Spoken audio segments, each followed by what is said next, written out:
Boa noite a todos. Vamos iniciar o estudo do passo 9, O Mistério de Melicena Vilca.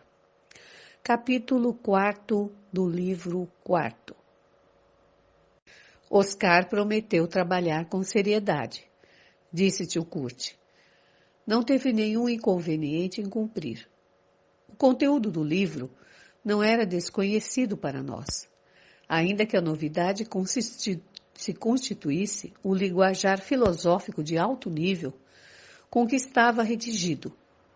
Para um alemão báltico como Oscar, a leitura daquele castelhano puro foi uma prova extra, que, porém, superou com entusiasmo juvenil.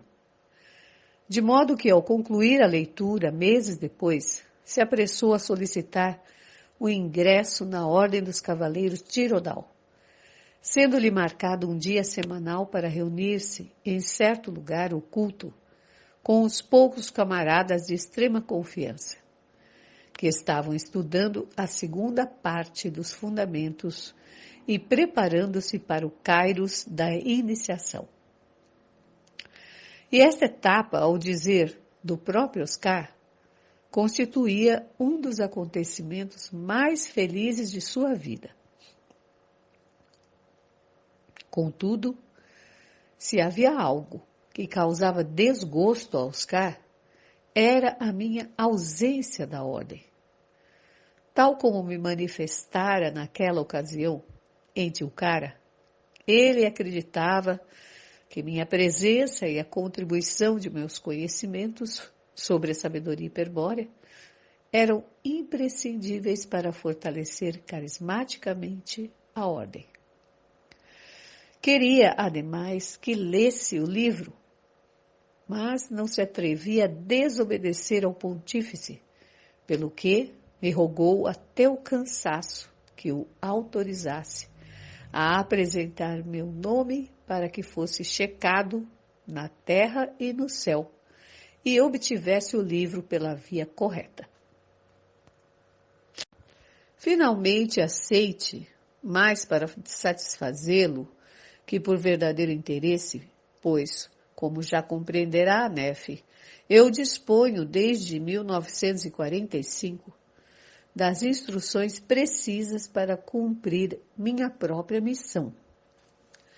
E essas instruções procedem também dos deuses, dos mesmos deuses de Nimrod, que seguramente são os próprios deuses libertadores que guiavam a casa de Tarsis. A segunda vez que nos vimos, a última, foi em Córdoba, em agosto do ano passado. Não vou negar a Arturo que abrigava o desejo secreto de conhecer o assombroso iniciado de quem tanto me falava Oscar. E, no entanto, isso não foi possível, pois o pontífice se encontrava em um retiro secreto, escrevendo um novo livro. Apesar de tudo, Oscar se encontrou com a significativa notícia de que na ordem havia um livro para mim. Um dos membros antigos me entregou o exemplar que agora tem em mãos e me transmitiu as saudações de Nimrod. O pontífice, disse com respeito, se alegrava de haver-me conhecido e me assegurava um grande desempenho a serviço dos deuses do espírito. Logo aquela entrevista se realizou em um hotel, pois ninguém podia conhecer as propriedades nem lugares de reunião da ordem antes de ser aceito. Percebe, Arturo, o quão perto estive de ingressar na Ordem dos Cavaleiros Tyrodal? Estive perto, muito perto, mas não consegui ingressar porque o único contato que tinha com a Ordem era Oscar, e este faleceu em dezembro de 1979. Pelo menos isto era o que anunciava o telegrama enviado por sua viúva à minha caixa postal em Salta. Outra informação mais precisa não possuo, Nefe. Comprei os jornais de Córdoba desses dias e comprovei que, de fato, fora feito o sepultamento de Domingo Pietratesta, falecido em sua cama por causa de uma síncope cardíaca. Depois de tão nefasta notícia, sem poder outra coisa além de esperar o tempo passar, li muitas vezes o livro Fundamentos, chegando à conclusão de que seu conteúdo expressa, no mais profundo e rigoroso sistema de conceitos, as antigas e simples verdades da sabedoria hiperbórea. O porquê de Nimrod conceder semelhante obra para regular o acesso dos eleitos à sua ordem, creio que tem a ver com uma visão superrealista da época, da cultura atual e com o tipo de iniciado que ele busca para levar a cabo a missão proposta pelos deuses. Seja como for, estimo que não causarei nenhum dano à estratégia de Nimrod, permitindo que você o leia agora. Somente contrairei uma dívida de honra com a ordem que algum dia terei que saldar. De todo modo, você já leu previamente a uma carta, a qual atribuo tanto valor como a este livro, apesar de que não me é permitido que dê conta dela. Aqui sorriu tio Kurt. No entanto, eu me sentia invadido pela vergonha. Não obstante, continuei rindo, como vinha fazendo desde uns minutos atrás. É que estava eufórico. Minha vida se havia enredado de um modo bem significativo depois do assassinato de Belicena Vilca, e aquela trama era evidente que não poderia ser casual. Alguém, os deuses libertadores, se não anjo da guarda, havia disposto como argumento real, como um manual do destino, para que eu o seguisse casualmente, entre aspas, e me inteirasse dessas coisas no momento oportuno. Em uma palavra, havia sido guiado pelos deuses. E este pensamento, esta certeza, me enchia de íntimo gozo. Tio Kurt, já não me cabiam dúvidas, possuía as chaves que buscava. Não me desalentava o fato de que a morte de Oscar Feio o havia desconectado da ordem. Com a informação que agora possuía, sentia que seria mais fácil cumprir a tarefa de localizar Nimrod de Rosário e a ordem Tirodal. Ele era o senhor da orientação absoluta, e aqueles eram os construtores sábios de sua ordem. Sua busca indicava, e tio Kurt não poderia sabê-lo, porque não havia lido a carta. A encontrar um noio ou uma vraia, iniciados capazes de atravessar as pedras de um vale de um dos rios e chegar até a espada sábia, junto a Noio de Tarsis, o filho de Belicena Vilca. E era claro para mim que, ao levar-lhe a carta de Belicena Vilca, Nimrod não duvidaria em me pôr a caminho até Noio Vilca, a quem transmitiria a mensagem póstuma de sua mãe. Sem deixar de sorrir pela alegria que me deu essas suas revelações, minha mente trabalhava em grande velocidade, enquanto o rosto do meu tio Kurt se refletia surpresa ante tal atitude incoerente. Mas é o que eu pensava, e pensava sem cessar, na forma de obter o endereço de Oscar Feio ou Domingo Pietratesta, consciente de que meu tio jamais o daria voluntariamente. Finalmente deparei-me com a resposta, simples, posto que estivesse o tempo todo diante de meus olhos. Os jornais. Isto é, eu buscaria em Córdoba os periódicos de dezembro de 1979 e revisaria os avisos de óbito. E ali encontraria o endereço de sua família. Finalmente adotei uma atitude mais séria e respondi a tio Kurt. Certamente que a última parte de sua revelação não é de todo agradável, disse com pesar. Lamento pela morte de seu camarada. E lamento mais ainda, o senhor saberá entender isso, que sua morte o tenha desconectado da ordem Tirodal.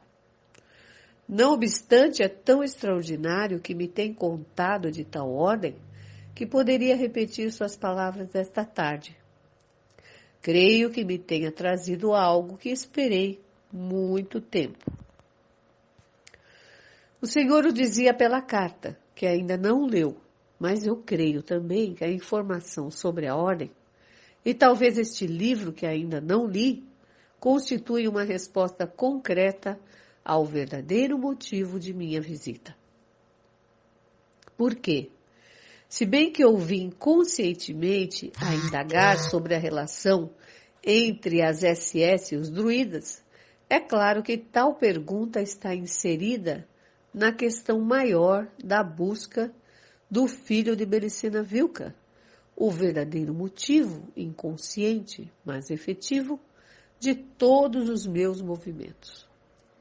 E essa busca passa inevitavelmente pela ordem de construtores sábios de Córdoba, da qual o Senhor me falou.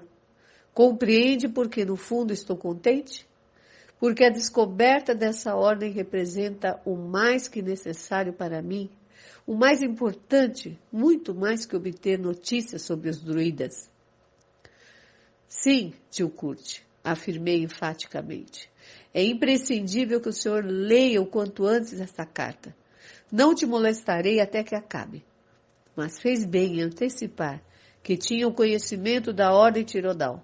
Isso me tirou um peso dos ombros e agora poderei aguardar com mais tranquilidade o que tem a me dizer. Capítulo 5. Aceitei conceder a tio Kurt o tempo suficiente para que lesse a carta, sem imaginar o que derivaria de tal concessão.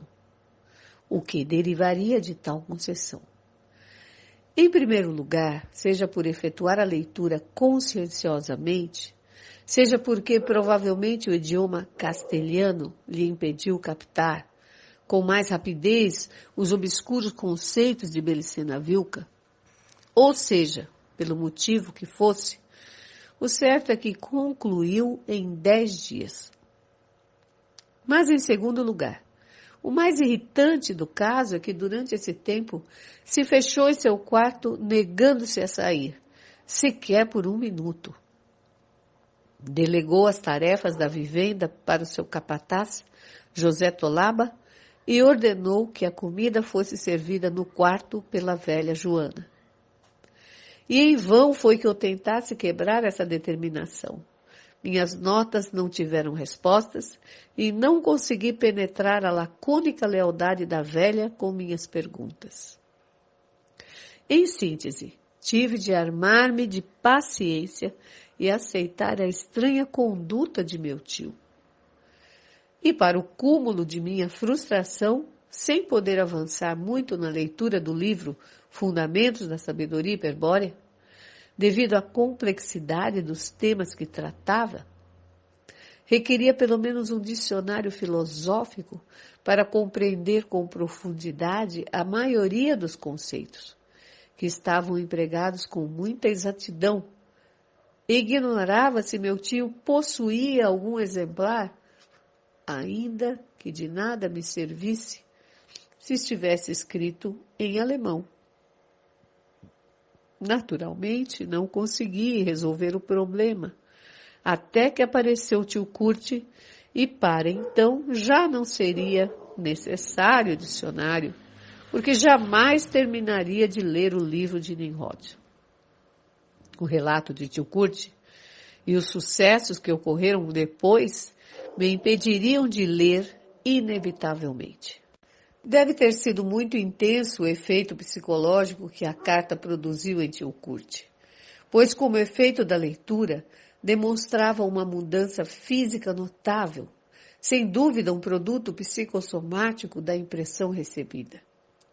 Com poucas palavras, pelo aspecto que meu tio apresentava, parecia haver retrocedido vários anos em 10 dias. Estava muito mais jovem, mostrava um caráter positivo e comunicativo que antes não lhe conhecia. Suspeito, e não creio de todo errado, que os 33 anos passados em Santa Maria haviam azedado seu temperamento, normalmente jovial, e causado essa personalidade esquiva e pessimista que conheci ao chegar à vivenda. A personalidade daquele que já não confia demasiada em que se cumpram os desígnios dos deuses e espera resignado a resolução da morte. 33 anos para aguardar em Catamarca, eu o compreendia melhor que ninguém e me parecia lógico que houvesse erodido seu caráter. E por isso, entendi então que a mudança estava justificada. Inclusive, era previsível toda vez que a carta de Belicena cobrisse suas expectativas por anos postergadas.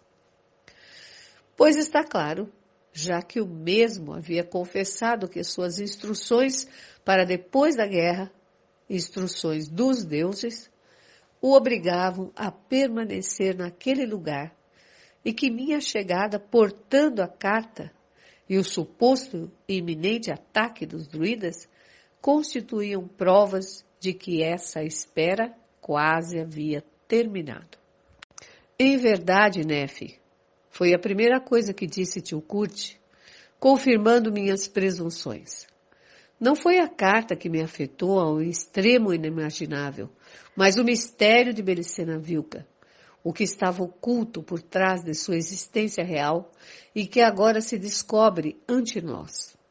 Da carta, Nefe, de seu conteúdo, é possível assumir uma participação meramente intelectual, mas do mistério que a carta e que a morte de Belicena apresenta, do mistério da casa de Tarsis, não é possível excluir-se sem ficar de fora da estratégia dos deuses.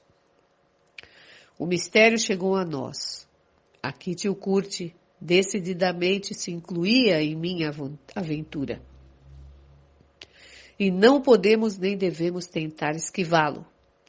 Agora que o Kairos o permite, terá de chegar até o final, até a ordem Tirodal, até Nimrod de Rosário, até Noio de Tarsis e a espada sábia, até a batalha final. Assenti com um gesto, surpreso ainda pela firme e solidária atitude de meu tio. Este continuou assombrando-me mais uma vez.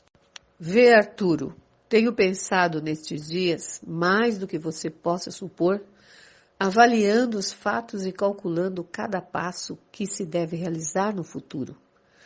Por meio dessa análise estratégica global, e tendo em conta a minha experiência pessoal, que logo terá a oportunidade de saber em que consiste, pois contarei a você a história da minha vida, tirei algumas conclusões que seria bom levar em consideração. Antes de tudo, e tal como supus desde um princípio, comprovei que você está despreparado para enfrentar a missão.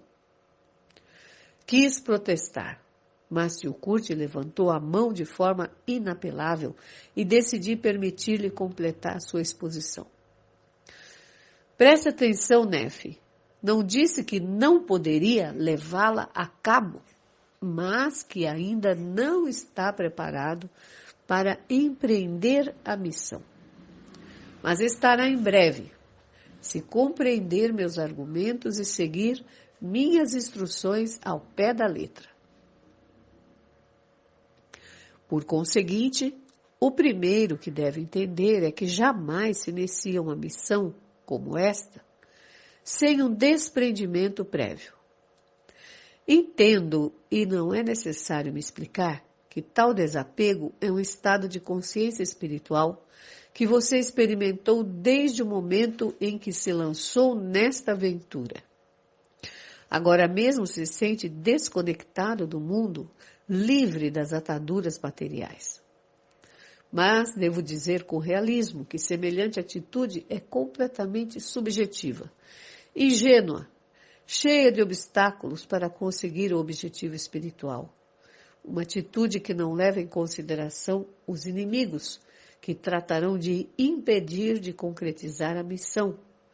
Inimigos de poderes terríveis e que gozam de uma mobilidade absoluta.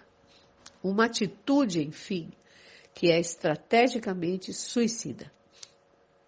Por acaso está realmente desapegado do mundo quem se dispõe a cumprir uma missão espiritual, aproveitando o período de suas férias?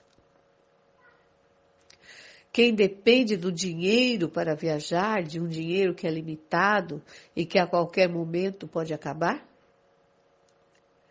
Quem subestima o inimigo e deixa atrás de si pontos débeis que podem facilmente ser atacados e destruídos, ou seja, quem viaja sem renunciar previamente ao amor pelas coisas do mundo, sejam elas o que forem, a família, as propriedades, os amigos, o contexto habitual onde se dá a rotina, etc. Todos possíveis brancos dos golpes do inimigo? Não, Nefe. Quem assim se comporta é puro e simplório. Um bom homem, mas não um bom guerreiro. Não chegará nunca a cumprir sua missão. O inimigo o deterá golpeando as suas costas, ameaçando, destruindo aquilo de fora que ele ama, aquilo a que ele está realmente conectado, ligado ou apegado, ainda que não o admita ou reconheça. Compreendi perfeitamente seu ponto de vista e lhe dei no ato a razão. Na verdade, eu permanecia ainda ligado a muitas coisas, e minha viagem não podia ter sido mais improvisada. Não obstante, pouco foi o tempo que dispus para decidir meu destino.